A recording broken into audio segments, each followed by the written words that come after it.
स्वदेशी आंदोलन में थे ना,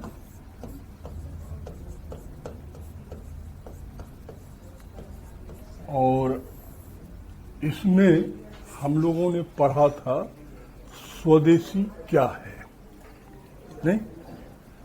और उस स्वदेशी पर उदारवादियों का क्या विचार था और उग्रवादियों का क्या विचार था। ठीक है, आज स्वदेशी को हम लोग शुरू करते हैं।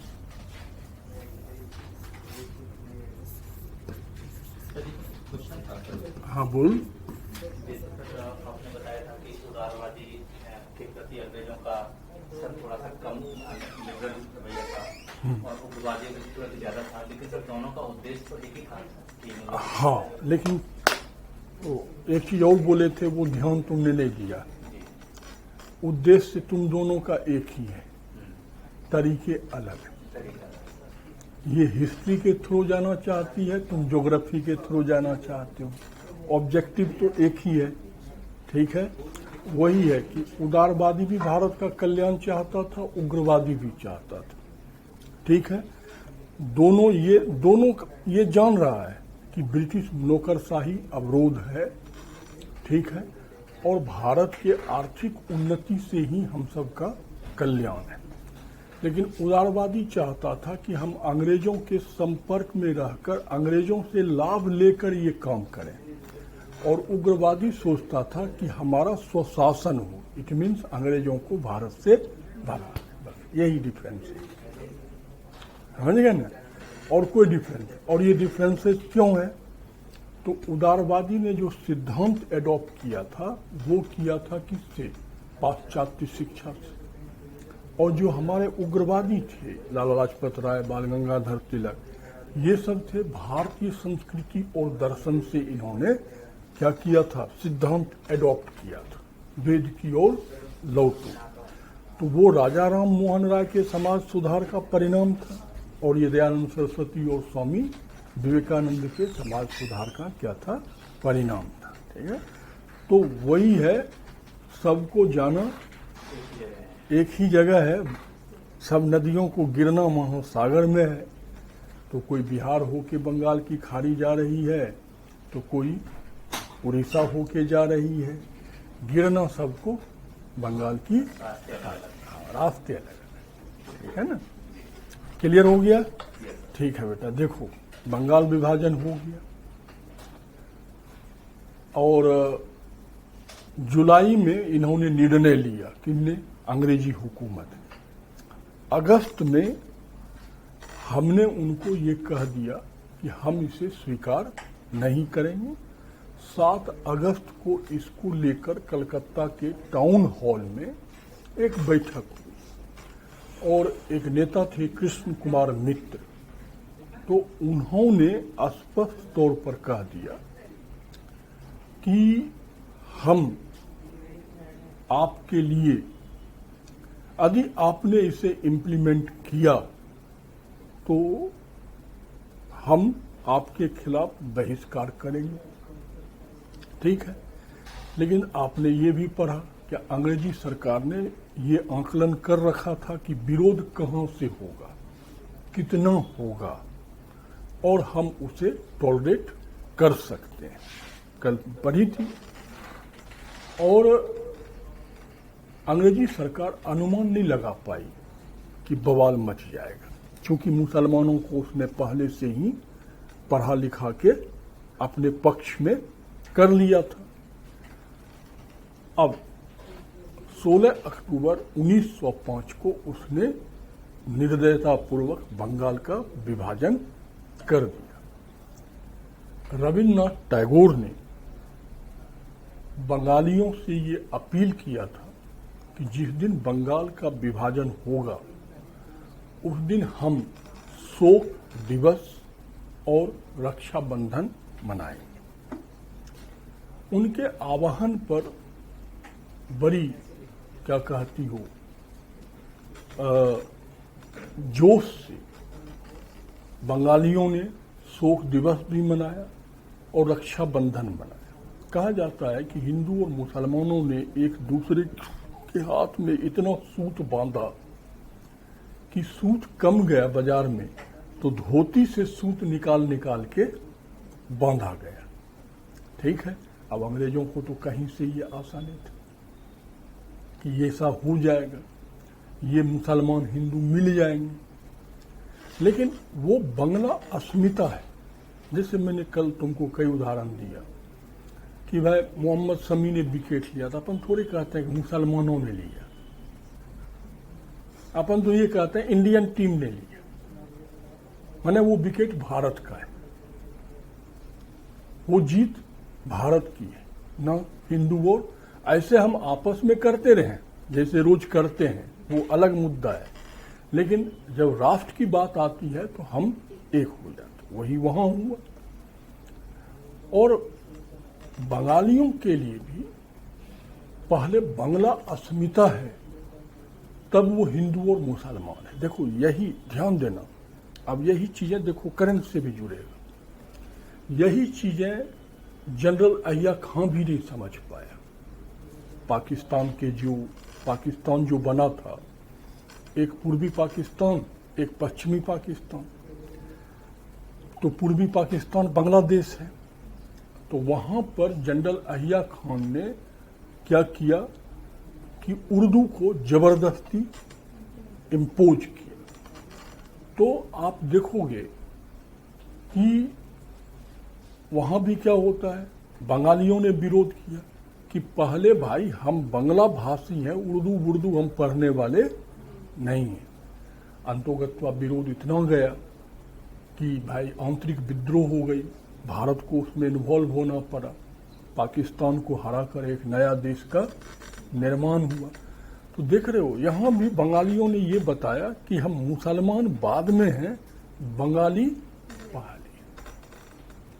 इतना उनको अपने संस्कृति से आज तक लगाव है। वो एक धर्म के नाम पे बट गया, लेकिन जब भाषा की बात आई तो वो अपने मुसलमानों का भी साथ छोड़कर अपनी संस्कृति को बचा लिया। तो जब एक भारतीय से मान लो ऐसी गलती हुई, तो अंग्रेज कहां से समझ पाएगा, बड़ा विद्रोह हो गया। अब इनके जो कार्यक्रम थे वो इम्प्लीमेंट हो गए, किनके, उग्रवादियों का, कि भाई एक तरफ क्या चलेगा, बहिष्कार, दूसरे तरफ क्या चलेगा, रचनात्मक कार्य, इट मीन्स स्वदेशी। ठीक है, तो भाई क्या करना है, हमें विदेशी वस्तुओं एवं वस्त्रों का बहिष्कार करना है, हमें सरकारी स्कूल और कॉलेज का क्या करना है, बहिष्कार करना है, और क्या करना है, हमें सरकारी न्यायालय का बहिष्कार करना। ठीक है, अब इसी जगह बेटा देखिए, इससे पहले भारतीय राजनीति में ऐसा नहीं हुआ था। यहीं से भारतीय राजनीति जो है अपना स्वरूप बदलता है। ठीक है, ठीक है, हम विदेशी वस्त्रों का, विदेशी वस्तुओं का बहिष्कार कर देंगे, हम सरकारी स्कूल कॉलेज नहीं जाएंगे, हम सरकारी न्यायालय नहीं जाएंगे, सब सही है। ठीक है, लेकिन अब आप बताओ,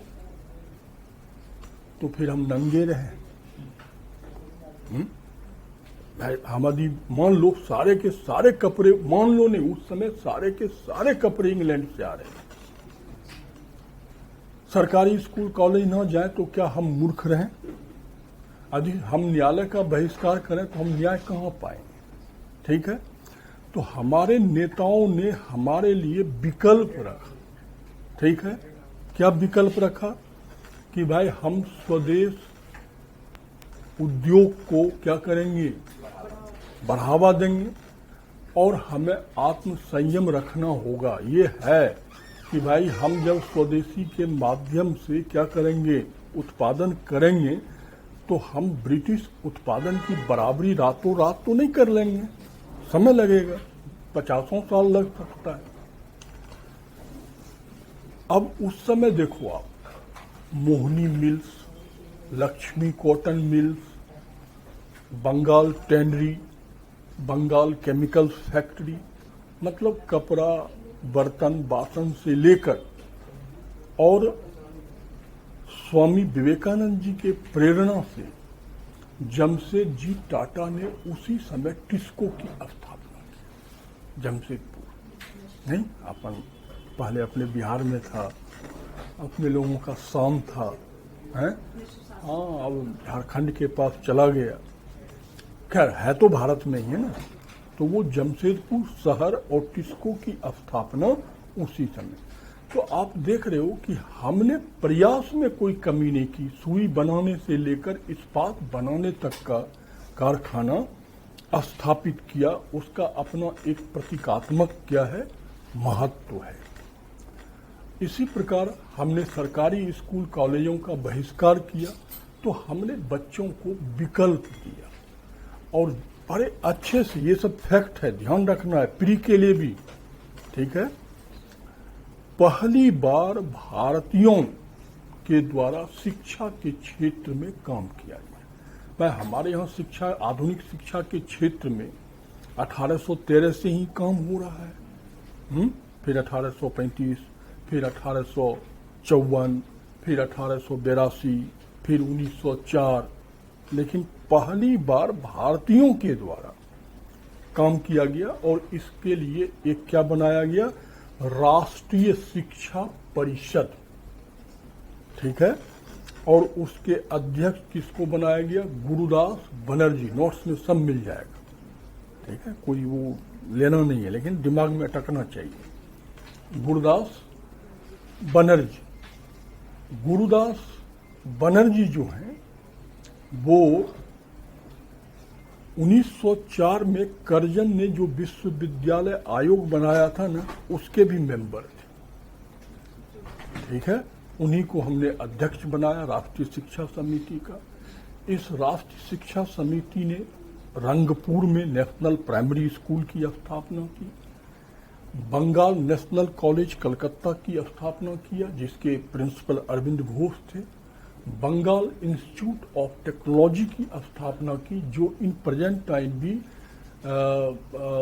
जादवपुर साइंस विश्वविद्यालय के रूप में हमारे पास उपलब्ध है, और भारत का एकमात्र प्योर साइंस का वो यूनिवर्सिटी है, अभी भी है, बड़ा फेमस है, ठीक है।